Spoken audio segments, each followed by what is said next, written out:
the census, meant to provide crucial data for development and governance, was plagued by logistical setbacks, funding shortages, and administrative hurdles.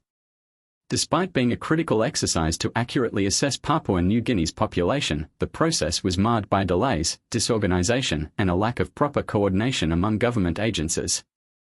Reports indicate that in many regions, census enumerators faced difficulties in accessing remote communities due to inadequate transportation and poor infrastructure. In some cases, census workers were not deployed at all, leaving entire populations uncounted. The funding shortages further complicated the situation. With insufficient financial resources allocated to the census, there were delays in procuring essential materials such as survey forms, data collection devices, and transport logistics. Many census workers reported not receiving their allowances on time, leading to frustration and, in some instances, abandonment of duties.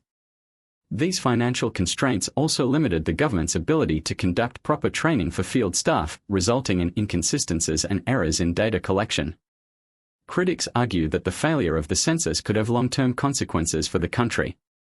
Without accurate population data, the government risks misallocating resources in key sectors such as healthcare, education, and infrastructure. Rural communities that were left out of the count may receive insufficient funding for schools and hospitals, while overpopulated urban centers may struggle with overcrowding and inadequate public services. Additionally, the flawed census data raises concerns about the integrity of electoral boundaries. With an unclear understanding of population distribution, there is a risk of unfair representation in government, potentially affecting the legitimacy of future elections.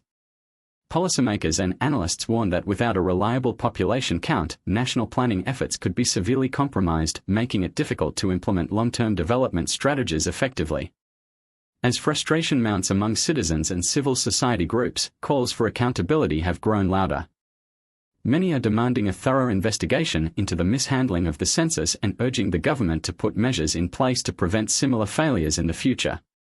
Whether these concerns will translate into concrete reforms remains to be seen, but one thing is certain: without accurate data, Papua New Guinea's path to sustainable development and good